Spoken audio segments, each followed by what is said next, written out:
안녕하세요. 에린 목소리입니다. 제가 채널명을 변경하게 되었는데요. 원래는 가슴 에린 목소리 이름이었는데 지금은 에린 목소리로 변경하게 되었습니다. 그 이유는 가슴 에린 목소리라는 단어를 검색창에 검색하면 기록에 남지 않더라고요. 기록에 안 남는 게 무슨 상관이냐 하시겠지만 저희 엄마께서 검색 기록이 남지 않는 것을 굉장히 걱정을 많이 하셨어요. 네, 그래서 저도 기록에 남지 않는 게 좀 신경 쓰이기도 하고 해서 이름을 변경하게 되었습니다. 검색 기록에 남지 않았던 이유를 몇 달 동안 엄청 찾아서 헤맸는데 이유를 드디어 찾았습니다. 바로 가슴이라는 단어 때문인데요. 네, 저 가슴이라는 단어가 선정적인 단어로 네, 그렇게 인식이 돼서 검색 기록에 남지 않았던 겁니다. 그래서 할 수 없이 가슴자는 빼고 에린 목소리로 채널명을 변경하게 되었습니다. 앞으로도 에린 목소리와 함께 편안한 시간 보내시기 바랍니다. 오늘 읽어드릴 책은요, 비즈니스 북스에서 출간된 제임스 클리어의 아주 작은 습관의 힘, 이 책입니다. 작가 소개 먼저 해드릴게요. 지은이 제임스 클리어, 미국 최고의 자기계발 전문가, 블로그 월 방문자 수 100만 명, 구독자 수 50만 명의 뉴스레터를 발행하는 파워블로거이자 뉴욕타임즈 베스트셀러 작가다.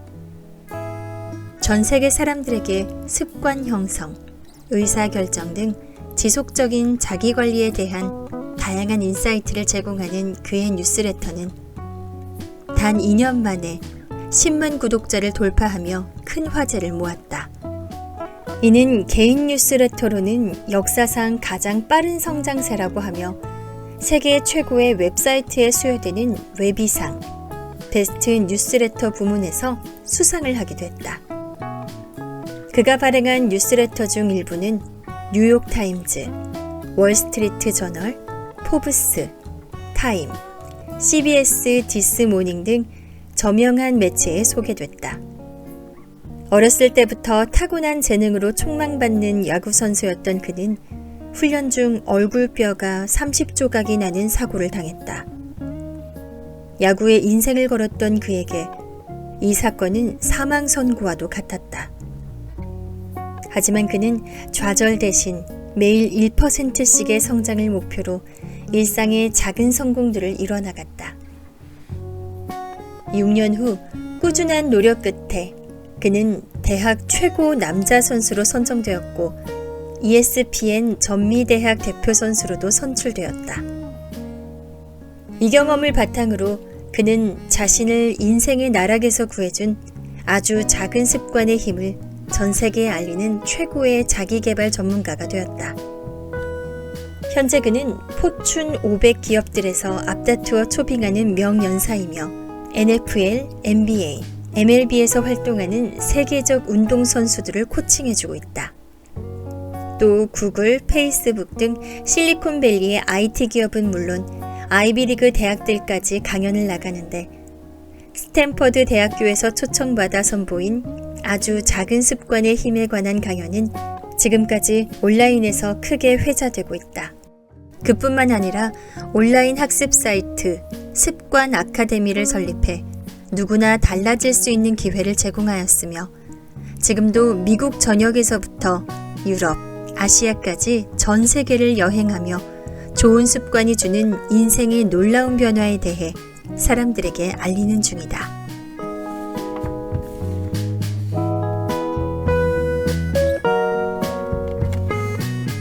나쁜 습관도 즐겁게 고칠 수 있을까? 2012년 말, 나는 이스탄불에서 가장 유명한 거리인 이스티클랄 카데시에서 몇 블록 떨어진 낡은 아파트에 앉아 있었다. 나흘간의 터키 여행 중이었고 가이드였던 마이크는 몇 발자국 떨어진 곳에 놓인 해진 암체어에서 쉬고 있었다. 사실 마이크는 진짜 가이드는 아니었다. 그는 미국 메인주 출신으로 터키에서 산 지 5년째에 접어든 친구인데 내가 이 나라에 온다고 하자 선뜻 나서서 구경을 시켜주겠다고 했다. 어느 날 밤 나는 마이크와 함께 그의 터키인 친구들이 주최한 저녁 식사에 초대를 받았다. 모인 사람들은 7명이었고 최소 하루 한 갑의 담배를 피우는 그들 틈에서 나는 유일한 비흡연자였다. 한 터키 친구에게 어떻게 흡연을 시작했느냐고 물었다. 뭐든 친구와 함께 시작하는 거지. 친구 하나가 담배를 피우면 같이 피우게 되잖아. 그런데 대화 중 놀랍게도 그 방 안에 있었던 사람들의 절반 정도가 담배를 가까스로 끊었던 시기가 있었다는 것을 알게 되었다. 마이크는 한때 몇 년간 비흡연 상태였던 적이 있었고 이번에도 그는 담배를 끊겠다고 선언했다. 그 이유는 앨런 카의 손쉽게 담배를 끊는 방법이라는 책 때문이었다.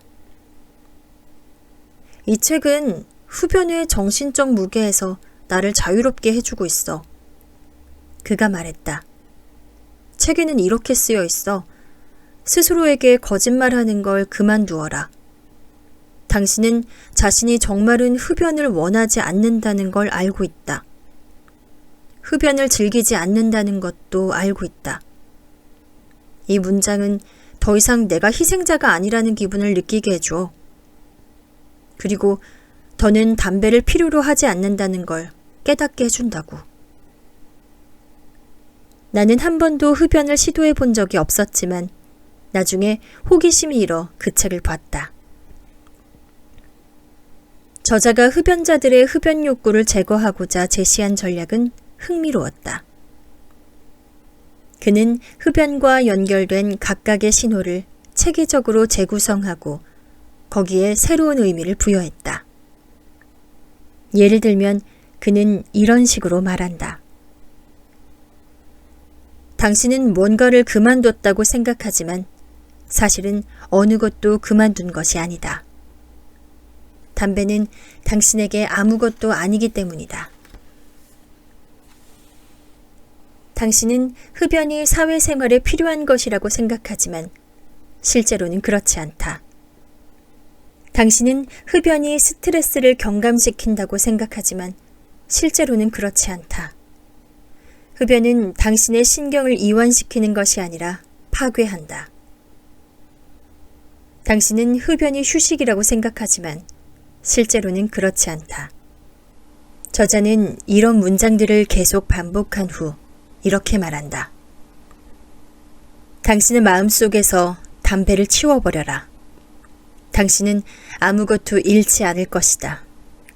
그리고 건강, 에너지, 돈뿐만 아니라 자신감, 자기존중, 자유, 무엇보다 그 과정에서 삶의 질이라는 놀랍고도 긍정적인 결과를 얻을 것이다.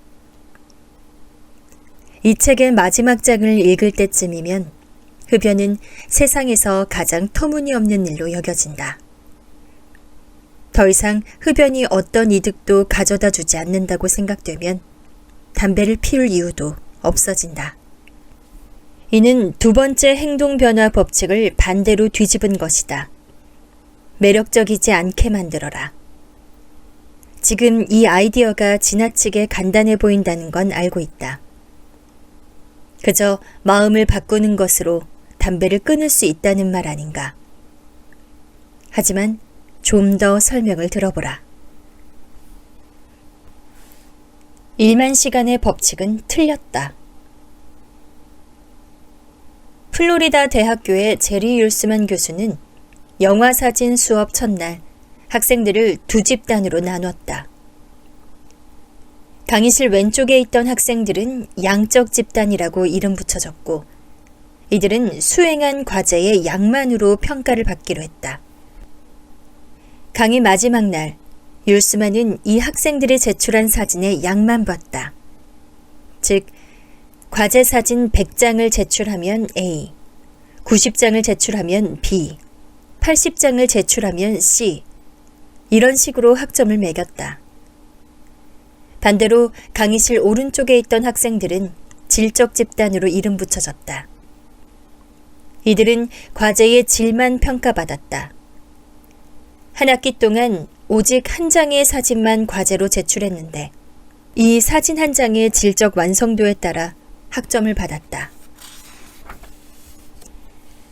학기 말에 율스만은 가장 완성도 높은 사진들이 양적 집단에서 나왔다는 것을 보고는 놀라움을 금할 수 없었다.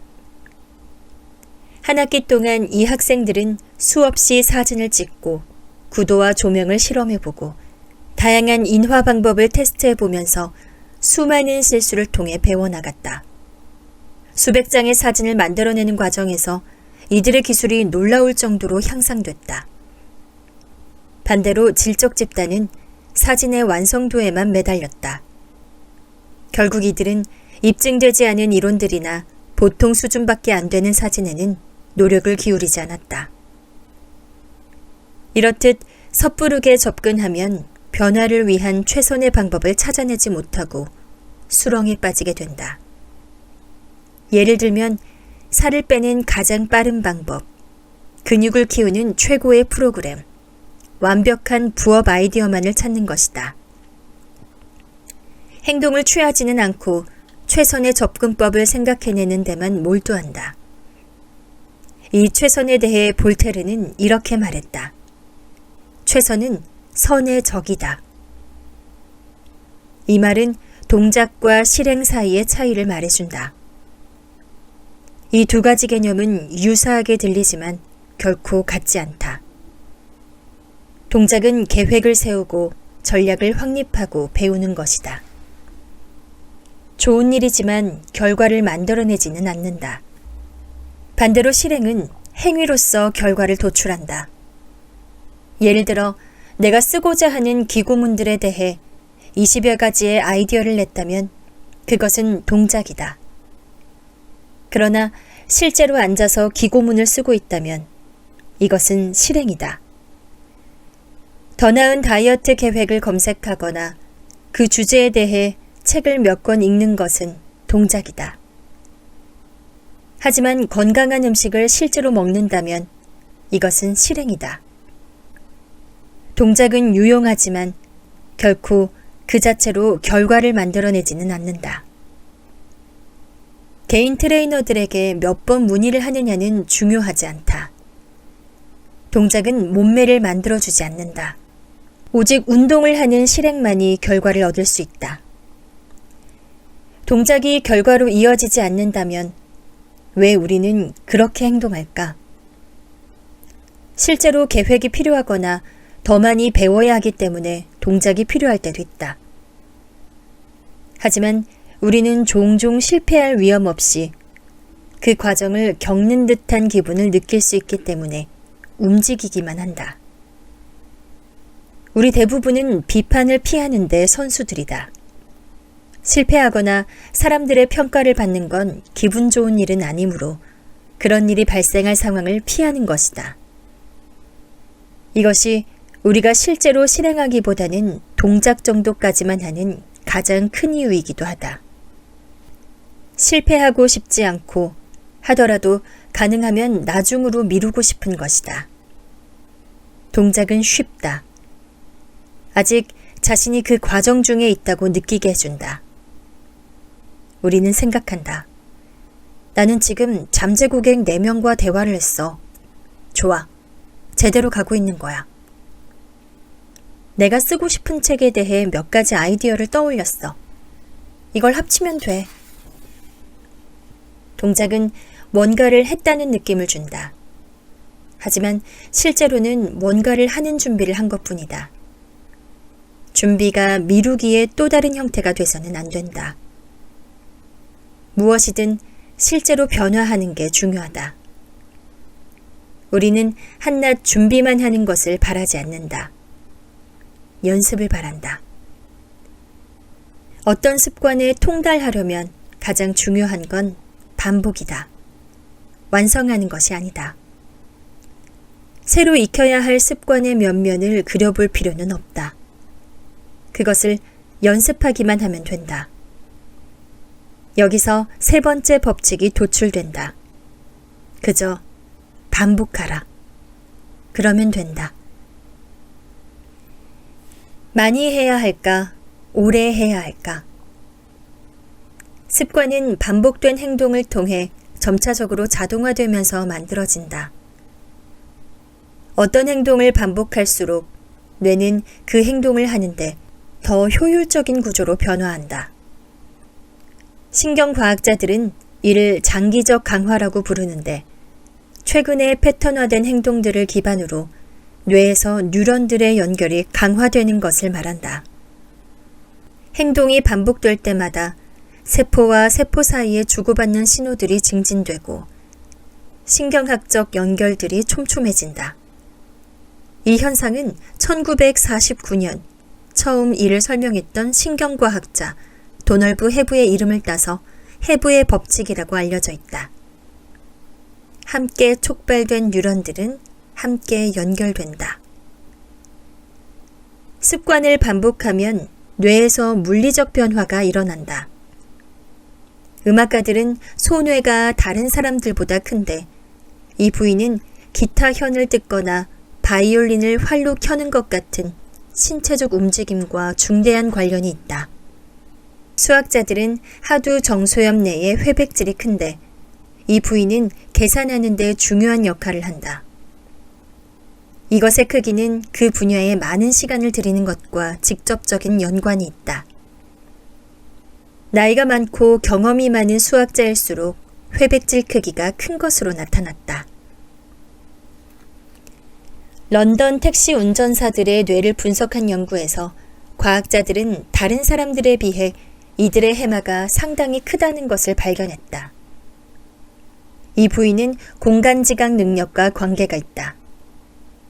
더욱 흥미로운 점은 은퇴한 뒤에는 다시 해마 크기가 감소했다는 점이다. 우리 몸의 근육이 웨이트 트레이닝에 반응하듯이 뇌의 특정 부위도 사용 여부에 따라 조정되며 사용하지 않으면 위축된다. 물론 습관을 세우는 데 있어 반복의 중요성은 신경과학자들이 이 사실을 알아내기 훨씬 전부터 알려져 있었다. 1860년 영국의 철학자 조지 루이스는 이렇게 썼다. 새로운 언어를 말하는 것, 악기를 연주하는 것, 익숙하지 않은 움직임을 배울 때 가장 어려운 것은 느낌이다. 각 감각들이 전달되는 경로들이 확립되지 않았기 때문이다. 자주 반복함으로써 길을 만들면 어려움은 사라진다. 그 행동들은 다른 곳에 마음이 쏠려 있어도 자동으로 수행할 수 있게 된다. 상식과 과학적 증거, 둘 다 같은 말을 하고 있다. 반복은 변화의 한 형태라는 것이다. 어떤 행동을 반복하는 순간마다 우리는 그 습관과 연관된 특정한 신경학적 회로를 활성화한다. 즉, 단순한 반복이라 할지라도 새로운 습관을 체화하는 가장 중요한 단계라는 말이다.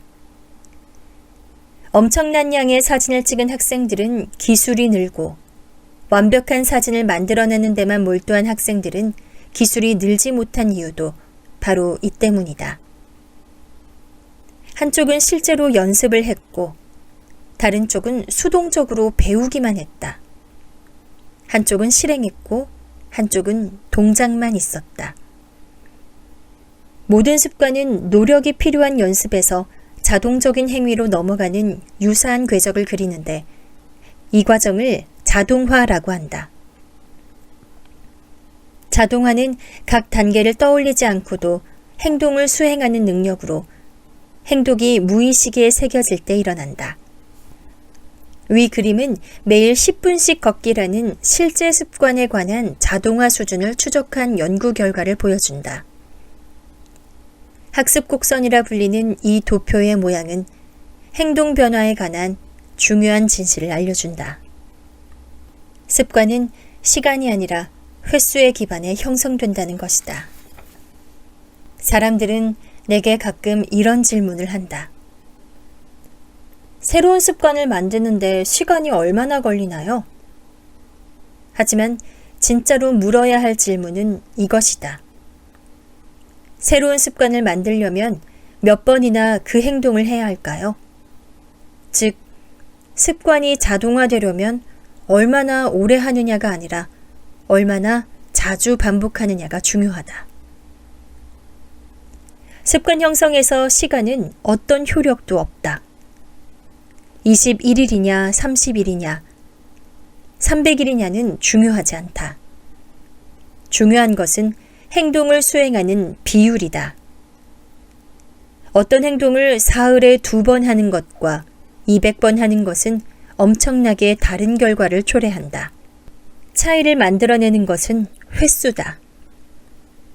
우리의 현재 습관은 수백, 수천 번 반복하는 과정에서 내재화된 것이다. 새로운 습관 역시 그만큼의 반복이 필요하다. 행동이 정신 속에 완전히 내장되고 습관 한계선을 넘어설 때까지 성공적인 시도들을 충분히 엮어내야 한다. 따라서 습관을 자동화하기 위해 얼마나 많은 시간을 들였느냐는 중요하지 않다. 그 과정이 이루어지는데 필요한 만큼 그 행동을 취했느냐가 중요하다. 습관을 만들려면 연습이 필요하다.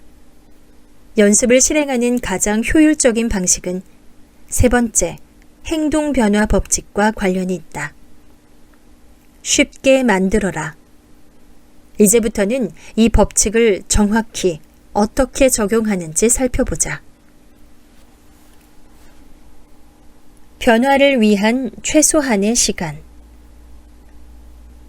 현대의 최고 안무가이자 무용가 투아일라 타프는 1992년 메가더 펠로우십을 수상했으며 메가더 지니어스 그랜드 후보로 수차례 이름을 올렸다.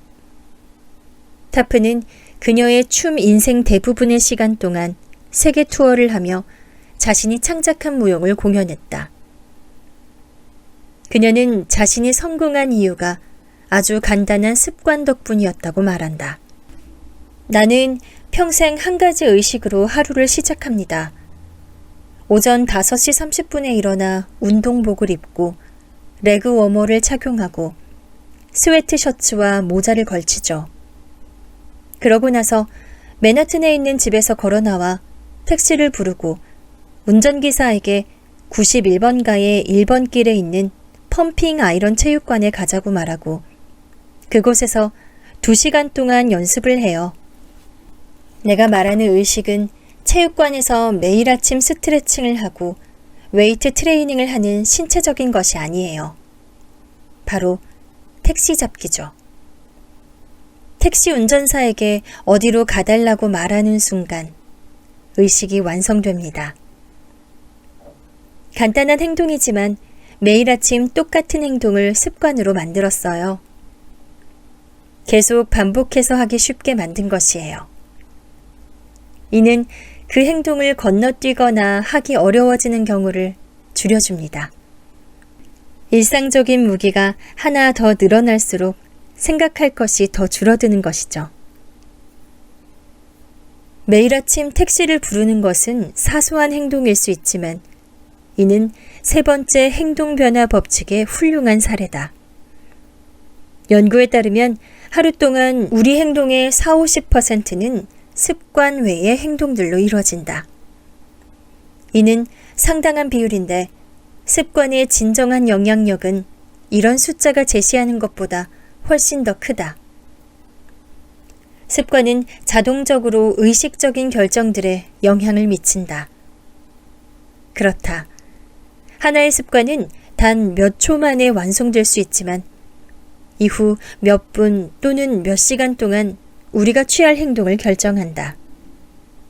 습관은 고속도로 진입로와 같다. 습관은 무의식 중에 이미 우리를 어떤 길로 이끌고 다음 행동으로 빠르게 질주하게 한다.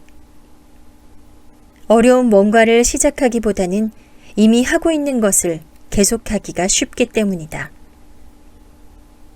우리는 재미없는 영화를 2시간 내내 끝까지 볼 수 있다. 배가 부른데 군것질을 계속할 수도 있다. 잠깐 휴대전화를 확인하려고 하지만 곧 휴대전화 화면에 20분 동안 달라붙어 있다. 그리하여 우리가 생각 없이 행하는 습관은 종종 우리가 의식적으로 하는 선택을 결정짓기도 한다. 매일 저녁 극히 짧은 순간, 대개 5시 15분쯤에 이루어지는 행동은 이후 저녁 시간을 결정한다. 내 아내는 퇴근하고 집으로 돌아오면 운동복을 갈아입고 체육관으로 향하거나 아니면 소파에 몸을 던지고 인도 음식을 주문하고 MBC 드라마 더 오피스를 시청한다. 트와일라 타프가 택시를 부르듯이 아내의 의식은 운동복을 갈아입는 것이다. 옷을 갈아입는다면 운동을 하게 되리라는 것을 한다. 일단 첫 번째 단계를 밟으면 체육관까지 차를 몰고 가서 기구를 정하고 운동을 하는 등 뒤따르는 모든 행동들이 쉬워진다. 매일 엄청난 영향력을 끼치는 순간들은 한무덕이 존재한다. 나는 이런 자잘한 선택들을 결정적 순간이라고 부른다. 저녁으로 배달 음식을 주문할지 직접 요리할지 결정하는 순간, 차를 몰고 갈지 자전거를 타고 갈지 선택하는 순간, 숙제를 시작할지 비디오 게임기를 집어들지 결심하는 순간, 이런 순간들은 도로의 분기점과 같다. 결정적 순간은 미래에 내가 이용할 수 있는 선택지들을 결정한다. 예를 들어 레스토랑에 들어가는 것은 결정적 순간이다. 점심으로 무엇을 먹을 것인지 결정하기 때문이다. 엄밀히 말하자면 무엇을 주문할지 결정하는 것인데 더 큰 의미에서 보면 그곳 메뉴에 있는 품목만을 주문할 수 있다. 스테이크 가게에 들어갔다면 등심 스테이크나 리바이 스테이크를 먹게 되지 초밥을 먹게 되진 않는다. 우리의 선택은 이용 가능한 것들에 따라 제한된다.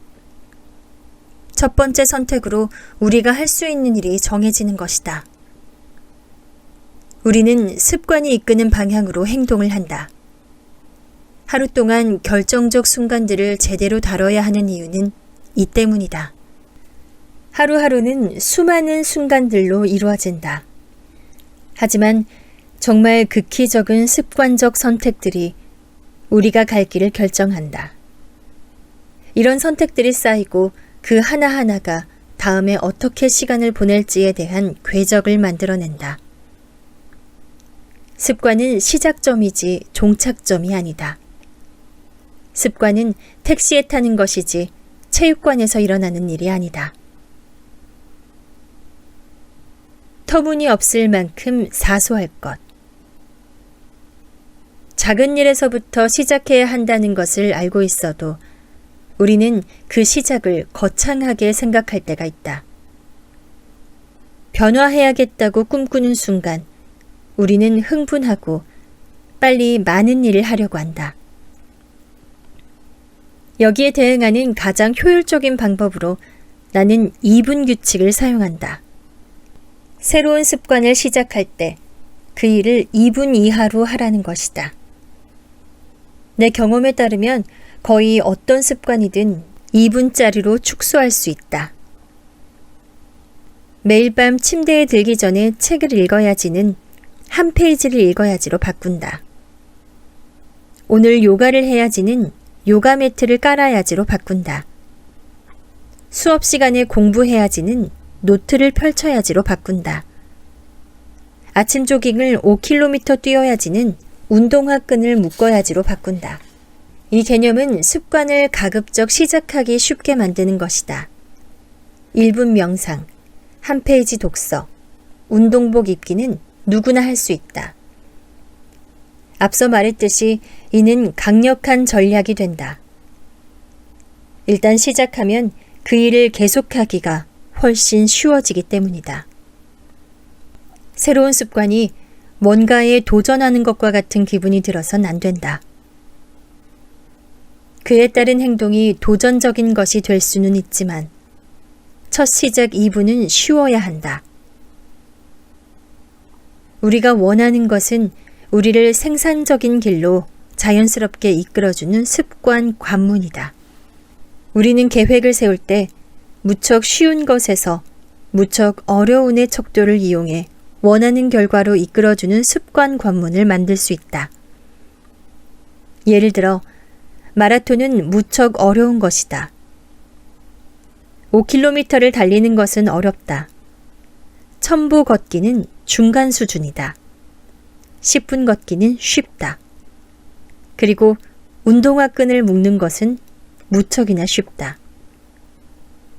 목표가 마라톤을 하는 것이라고 해도 습관 관문은 운동화 끈을 묶는 것이다. 사람들은 종종 한 페이지 읽기나 1분 명상, 전화 한 통 걸기로 습관을 만들 수 있다는 것을 믿지 않는다. 하지만 핵심은 뭔가 한 가지 일을 하는 것이 아니다. 실행하려는 습관을 완전히 체득하는 것이다. 습관이 자리를 잡아야만 그것을 향상시킬 수도 있다. 기초 기술을 습득할 수 없다면 세부적인 내용들을 완전히 습득하리란 희망을 품기 어렵다. 시작 지점에서부터 완벽한 습관을 만들려고 애쓰는 대신 쉬운 일을 더욱 지속적으로 행하라. 이것을 표준화해야 최대한 활용할 수 있다. 기술을 완전히 습득하려면 첫 2분은 어떤 일상적 습관을 시작할 때 하나의 의식이 된다. 이는 습관을 쉽게 만들고자 단순히 쪼개서 행하는 것이 아니다. 실제로 어려운 기술을 습득하는데 매우 이상적인 방법이다. 시작 과정이 의식이 될수록 큰 일을 할 수 있는 고도의 집중 상태로 더 잘 들어갈 수 있다. 운동을 하기 전에 매번 같은 준비 운동을 하면 더 쉽게 최고의 기량을 펼칠 수 있다. 뭔가를 창작할 때 동일한 의식을 따르면 어려운 창작 과업을 더 쉽게 해낼 수 있다. 잠들기 전에 일관적인 작동 중단 습관을 들이면 매일 밤 적절한 시간에 잠들 수 있다. 전체 과정을 자동화할 수는 없겠지만 의식하지 않은 상태에서 첫 번째 행동을 시작할 수는 있다. 시작을 쉽게 하라. 나머지는 따라올 것이다.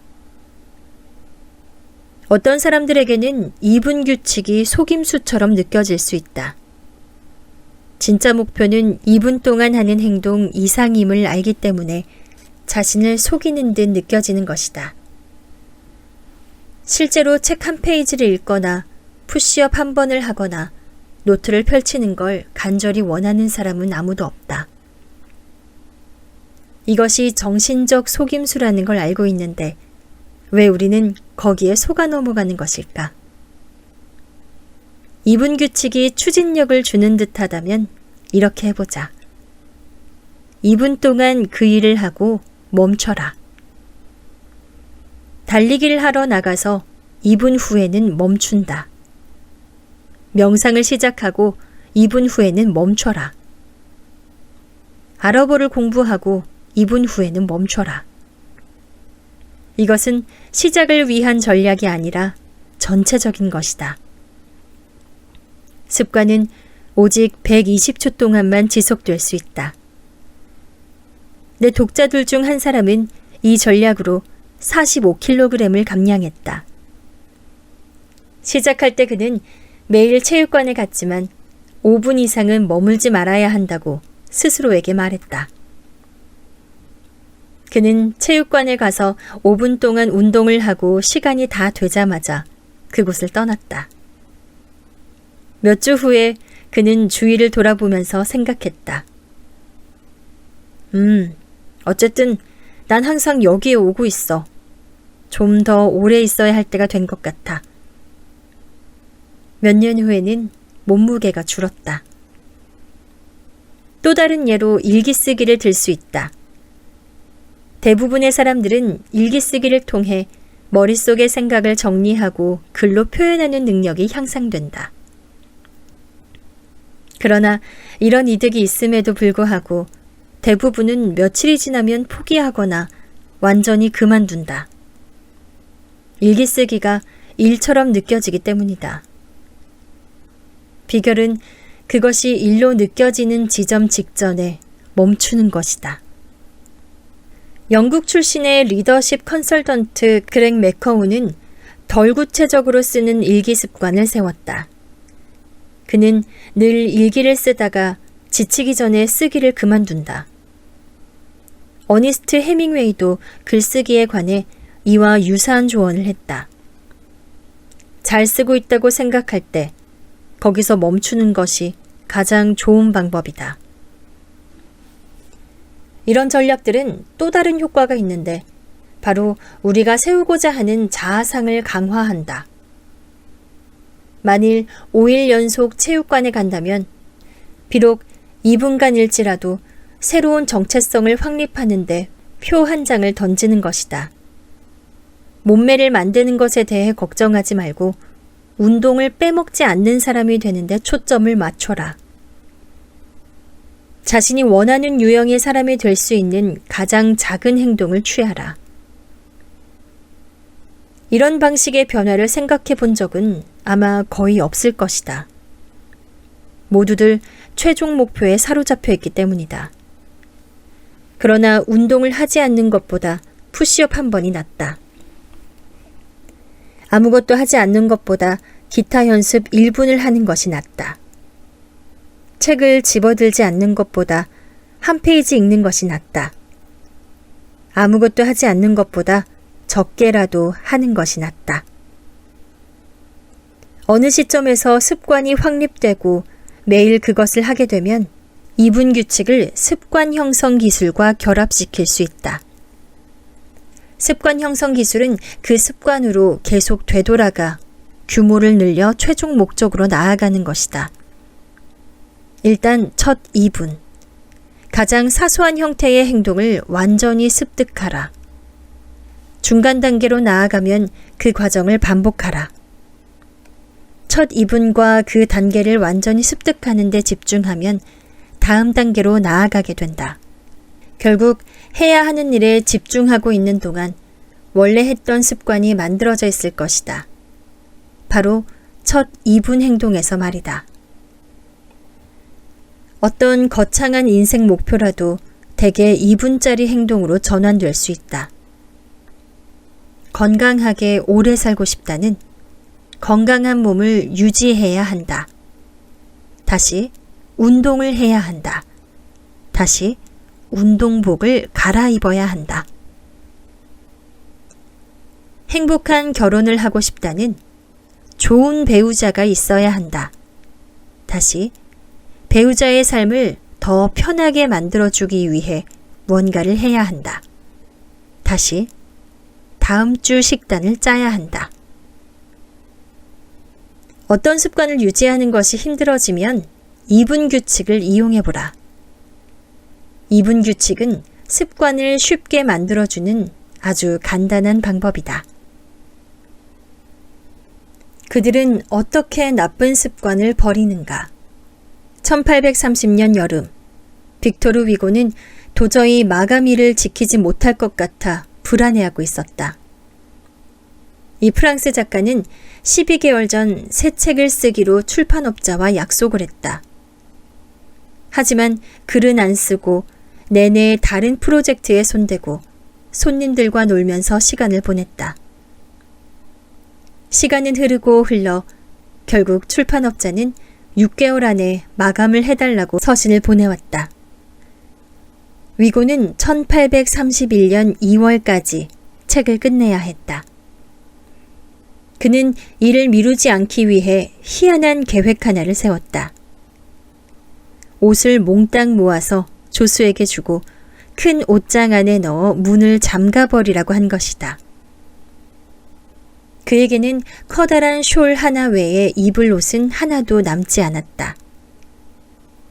바깥에 입고 나갈 옷이 없어지자 그는 1830년의 가을과 겨울 동안 계속 연구하고 맹렬하게 글을 쓸 수 있었다. 1831년 1월 14일 노트르담의 꼽추는 당초 마감일보다 2주나 먼저 세상에 나왔다.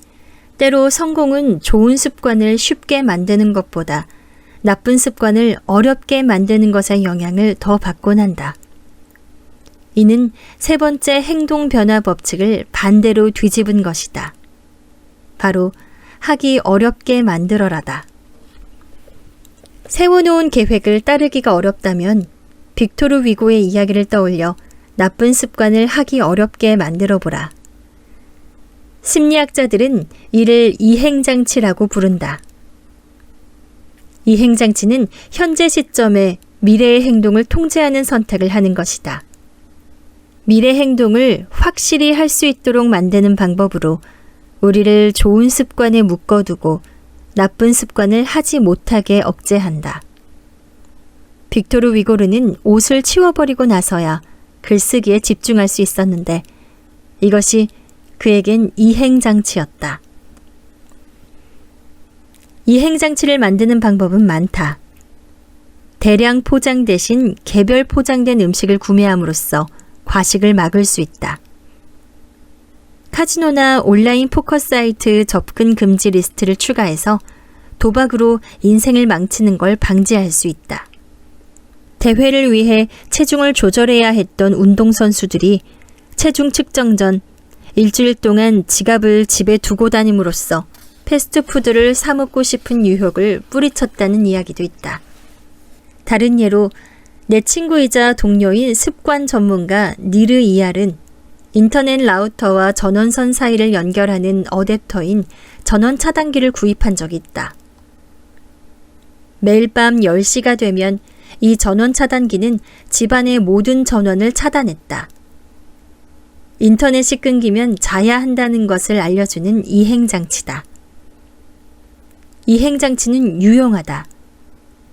우리가 유혹의 희생자로 전락하는 것을 막아주기 때문이다. 예를 들어 섭취하는 칼로리를 줄이고자 한다면 식당에서 음식이 나오기 전에 웨이터에게 음식의 반은 포장해달라고 미리 요청한다. 음식이 나오기까지 가만히 있다가 밥만 먹는 거야 라고 혼잣말한다면 절대 지켜질 리가 없다. 핵심은 그 일을 시작하는 것이 아니다. 좋은 습관을 유지하는 것보다 그 일을 하지 않는 게 더 어렵도록 장치를 마련하는 것이다. 몸매를 가꾸겠다는 동기가 일어났다면 요가 수업 일정을 잡고 미리 수업료를 지불하라. 어떤 사업을 시작하고 싶고 그 일에 크게 흥분되어 있다면 존경하는 사업가에게 이메일을 보내 상담 시간을 잡아라. 이행하기 어려울 때 그럴 수 있는 유일한 방법이 약속을 취소하는 것. 즉, 노력과 비용이 요구되는 일이 되도록 하라. 이는 이행장치는 현재 시점에서 나쁜 습관을 행하기 어렵게 만들어 미래에 올바른 일을 할 가능성을 높이는 것이다. 어쩌면 우리는 이 일을 더 잘할지도 모른다. 좋은 습관을 반드시 하게 만들고 나쁜 습관을 아예 하지 못하도록 할 수 있다. 어떻게 매일 반복할 것인가? 1993년 캐나다 에버츠퍼드의 한 은행이 트렌트 다이어스미드라는 23살의 주식 중개인을 고용했다. 에버츠퍼드는 밴커브 인근 한적한 곳에 위치한 비교적 작은 교외 지역으로 큰 비즈니스 거래들이 이루어지고 있었다. 다이어스미드는 신참이었고 아무도 그에게 많은 것을 기대하지 않았다. 하지만 그는 간단한 습관 덕분에 빠르게 발전해 나갔다. 다이어스미드는 매일 아침 책상에 동그란 통 2개를 가져다 놓았다. 통 하나에는 클립 120개가 들어있었는데 그는 이것을 측정 신호로 삼았다. 다른 통은 빈 통이었다. 그는 매일 2개의 통을 책상에 놓고 영업 전화를 걸었다. 전화 한 통을 끝내면 클립이 가득 든 통에서 클립 하나를 빼서 빈 통에 옮겨 담고 다음 과정을 시작했다. 매일 아침 저는 통 하나에 클립 120개를 담아둡니다. 그리고 다른 통에 클립을 죄다 옮길 때까지 전화를 겁니다. 그 결과 18개월 만에 다이어 스미드는 회사에 500만 달러를 벌어다 주었다.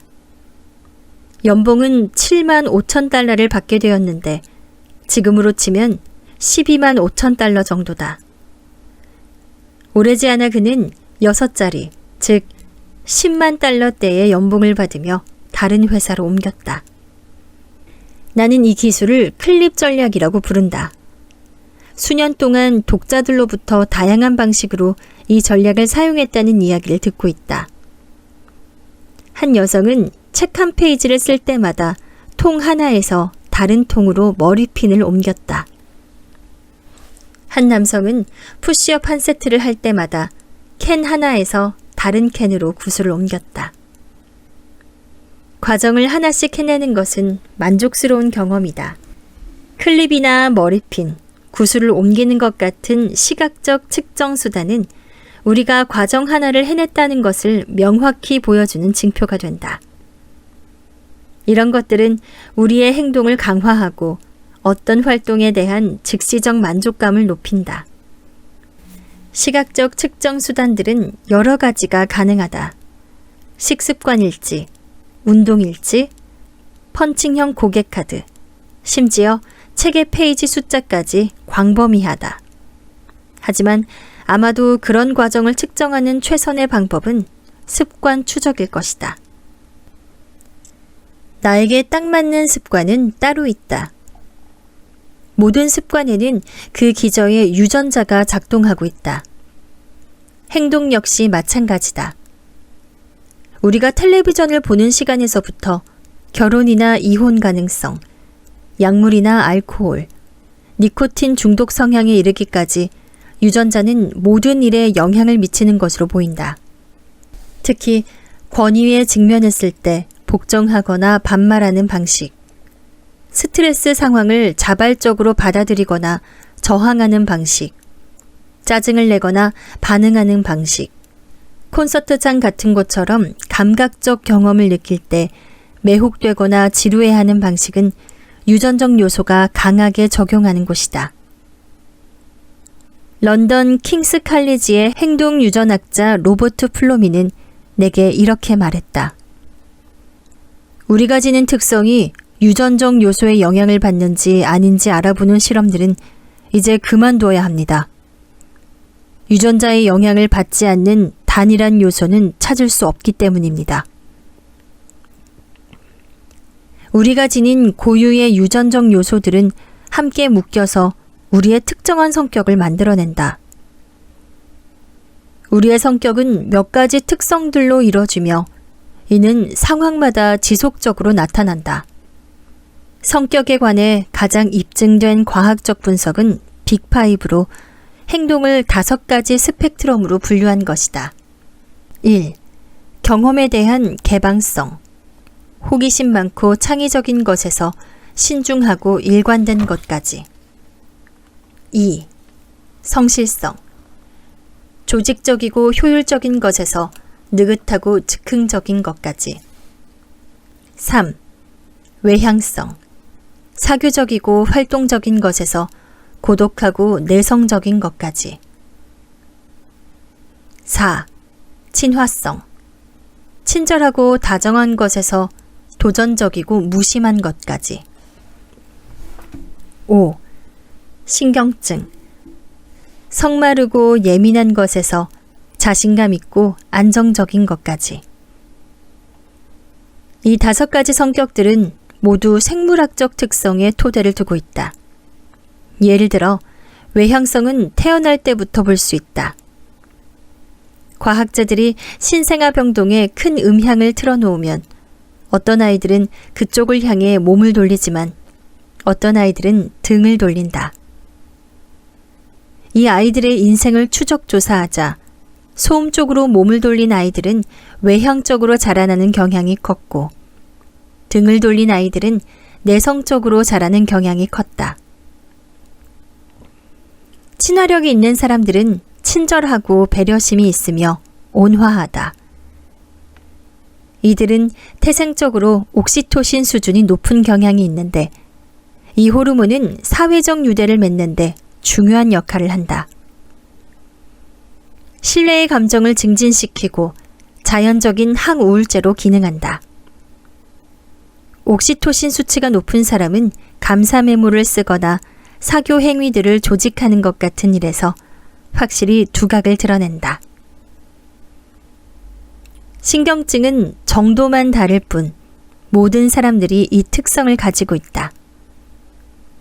신경증 성향이 높은 사람은 다른 사람보다 화를 잘 내고 걱정이 많다.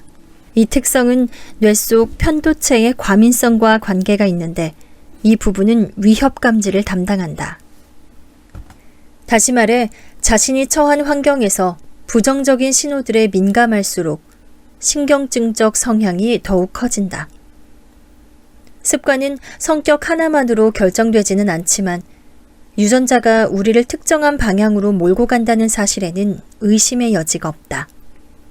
내 안에 깊이 뿌리 박혀 있는 선호도에 따라 어떤 행동을 남들보다 더 쉽게 할 수 있는 것이다. 이런 차이에 대해 유감스러워하거나 자책해서는 안 된다. 그것들과 함께 살아나가야 한다. 예를 들어 성실성 지수가 낮은 사람은 태생적으로 정리정돈은 잘 못하는 경향이 있다.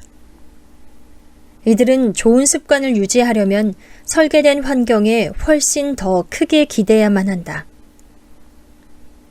따라서 우리는 자신의 성격에 부합하는 습관들을 세워야 한다. 보디빌더처럼 운동을 열심히 할 수도 있지만 당신이 암벽 오르기나 사이클링 또는 조정을 선호하면 이와 유사한 운동 습관을 형성해야 한다. 친구가 저탄수화물 다이어트를 하고 있는데 그 방법이 당신에게 잘 맞는다는 것을 알았다면 더욱 강력한 효과를 볼 수 있을 것이다. 책을 더 많이 읽고 싶다면 혹시 논픽션보다 끈적끈적한 로맨스 소설이 취향에 더 맞는다는 걸 알게 되어도 당황하지 마라. 뭐든 당신이 끌리는 것을 읽어라. 계속 해리포터만 읽고 싶을 때 나 역시 그렇게 했다. 모두가 해야 한다고 말하는 습관을 세울 필요는 없다. 자신에게 가장 잘 맞는 습관을 골라라. 어떤 습관이든 당신이 즐겁고 만족스러운 형태가 있다. 그것을 찾아라. 그 습관을 계속 유지하려면 즐거워야 한다. 이것이 네 번째 법칙 뒤에 있는 핵심 개념이다. 습관을 당신의 성격에 맞춰 조정하는 것은 좋은 시작이다. 하지만 이것이 이야기의 끝은 아니다. 자, 이제 우리에게 잘 맞는 상황을 찾고 그것을 이용하는 쪽으로 주의를 돌려보자. 유전자, 바꿀 수 없다면 이용하라. 유전자가 이토록 많은 부분을 결정짓는다면 혹시 노력은 소용없는 것이 아닐까? 그렇지 않다. 오히려 유전자는 노력을 명확하게 만들어준다. 유전자는 우리가 무엇에 애를 써야 하는지 알려준다. 자신의 강점을 깨달으면 어디에 시간과 에너지를 써야 할지 알게 된다. 어떤 기회를 찾아야 하는지, 어떤 종류의 도전을 피해야 하는지 알게 된다. 자신의 본성을 더 잘 이해할수록 전략도 더 나아질 수 있다. 생물학적 차이는 중요하다. 하지만 그렇다 해도 자신을 다른 사람들과 비교하는 것보다는 자기 고유의 잠재력을 실현하는 데 집중하는 것이 훨씬 생산적이다. 어떤 특정한 능력에서 자신의 기능성을 발휘할 수 없는 태생적 한계가 있다는 것은 사실이다. 어떤 사람은 자신의 한계에 사로잡힌 나머지 노력을 거의 하지 않기도 한다. 그러나 노력하지 않는데 유전자가 성공을 가져다 줄 순 없다. 체육관에 있는 근육질 트레이너가 유전자는 더 우수할 가능성이 있다. 하지만 당신이 그와 똑같은 횟수로 운동하지 않는다면 당신이 유전자의 축복을 더 많이 받고 있거나 덜 받고 있다고 말할 수 없다. 당신이 대단하다고 여기는 사람들만큼 열심히 일해보기 전까지는 그들의 성공이 행운 덕분이라고 말하지 마라. 장기적으로 만족스러운 습관을 들이고 싶다면 자신의 성격과 재능에 일치하는 습관을 선택하는 것이 최선의 방법이다. 자신에게 자연스럽게 다가오는 것들에 노력을 쏟아라. 전문가와 아마추어의 차이. 야구 인생이 끝난 후 나는 새로 도전할 만한 스포츠를 찾았다. 역도팀에 들어갔는데 어느 날 한 유명한 코치가 내가 있는 체육관에 왔다. 그는 오랫동안 수천 명의 선수들과 함께 일했고 그 중에는 올림픽 대표 선수들도 있었다. 내 소개를 하고 나서 우리는 실력이 증진되는 과정에 관해 이야기를 나누기 시작했다. 최고의 선수들과 보통 사람들의 차이가 뭡니까? 내가 물었다. 그러니까 대부분의 사람들에겐 없지만 그들에게 있는 거요. 그의 대답은 쉽게 예상할 수 있는 것이었다. 유전, 행운, 재능 등. 하지만 곧 그는 예상치 못한 답을 덧붙였다. 어느 시점에 이르러 매일같이 하는 훈련에서 오는 지루함을 견디는 게 관건이죠. 같은 리프트 동작을 하고 또 하는 거요. 나는 이 말에 놀랐다. 근면함에 관한 다른 방식의 생각이었던 것이다. 우리는 자신의 목표를 향해 나아가면서 계속 발전해야 한다고 말한다. 비즈니스든 스포츠든 예술이든 우리는 이런 말들을 듣곤 한다. 다 열정 문제야. 넌 정말로 그걸 원해야 해. 결과적으로 많은 이들이 집중력이나 동기를 잃으면 낙담하고 만다. 성공한 사람들은 바닥이 보이지 않을 만큼 열정이 무한대로 있으리라고 생각하기 때문이다. 그러나 코치는 실제로 성공한 사람들 역시 우리처럼 동기가 일어나지 않는 걸 느낀다고 말한다. 단지 이들은 지루함을 느끼는 대신 동기가 일어날 방법을 계속해서 찾는 게 차이라고 했다. 뭔가를 숙련하려면 연습이 필요하다. 하지만 연습을 하면 할수록 점점 그것은 일상이 되고 지루해진다. 초심자가 어느 정도 숙련되면 배울 건 뻔하게 예상되는 것들이고 그러면 흥미가 사라지기 시작한다. 때로 이런 일들은 더 빨리 일어나기도 한다. 우리는 며칠 연달아 체육관에 도장을 찍거나 블로그 포스트 2-3개를 발행하고는 어느 날 한 번 건너뛰게 되면 그 일을 하고 싶어 하지 않는다. 그러나 아직 걱정할 정도는 아니라고 생각하기 때문에 하루 정도 쉬는 것은 쉽게 합리화한다. 성공의 가장 큰 위협은 실패가 아니라 지루함이다. 습관이 지루해지는 이유는 더 이상 희열을 주지 않기 때문이다. 그 결과는 예상 가능한 것이 된다. 습관이 일상이 되면 우리는 새로운 것을 찾는 과정으로 이탈하기 시작한다.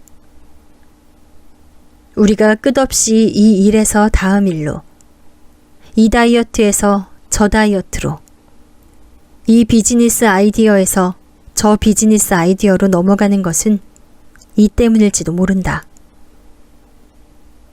어떤 동기가 약간이라도 일어나면 그 즉시 우리는 새로운 전략을 찾기 시작한다. 심지어 현재 어떤 전략을 수행하고 있는 중일지라도 말이다. 마키아벨리는 이렇게 말했다. 인간은 어느 정도까지는 새로움을 욕망한다. 일이 잘 풀리지 않는 사람 못지않게 잘 살고 있는 사람들 역시 변화를 바란다.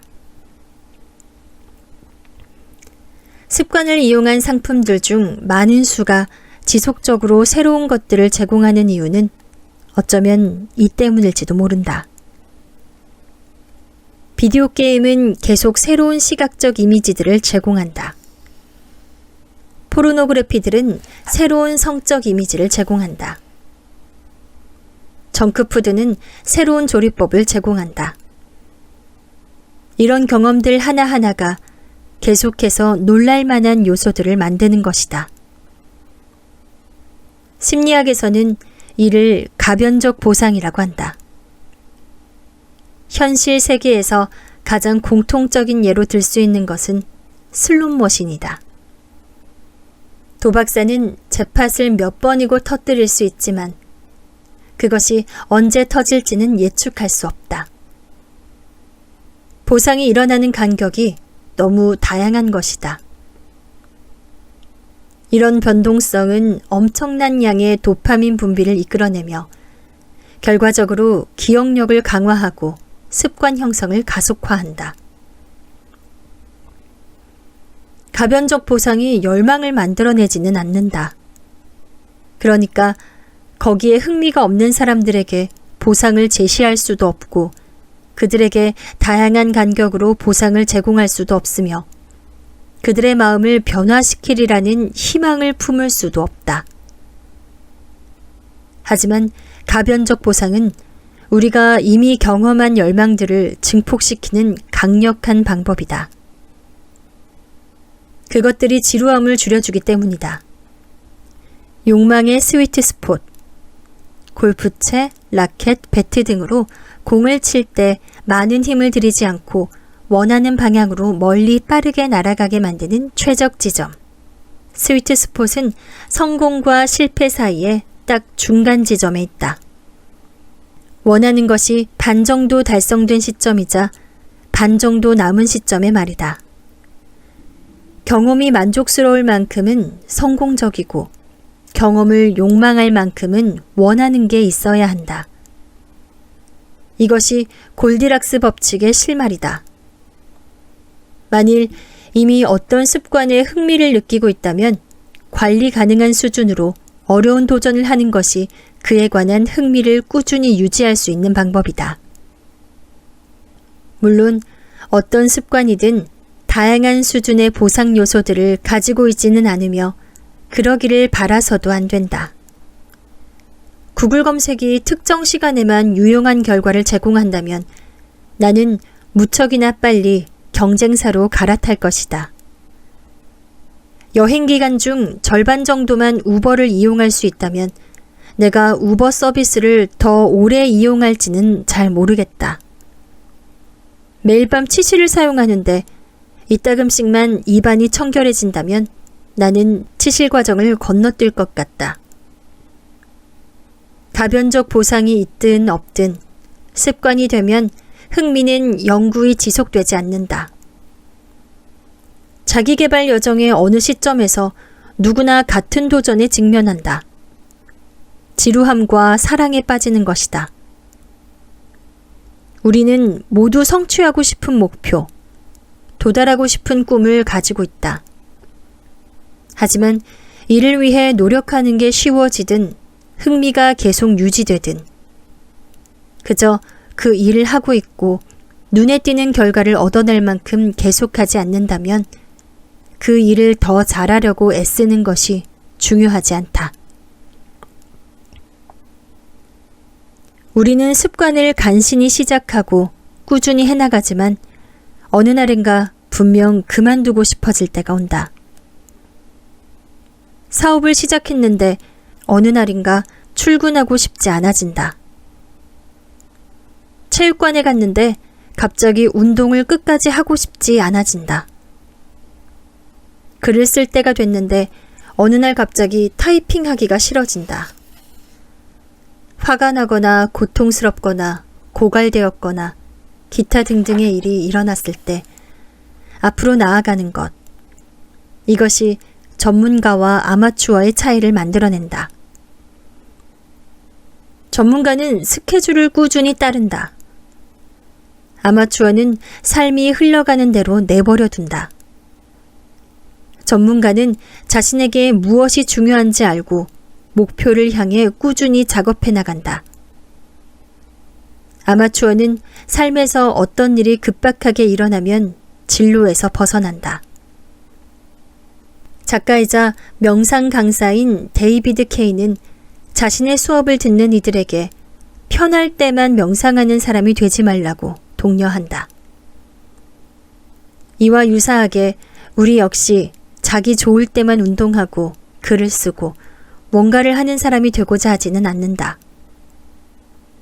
어떤 습관이 자신에게 정말로 중요하면 기분이 어떻든 그 습관을 계속하려고 한다.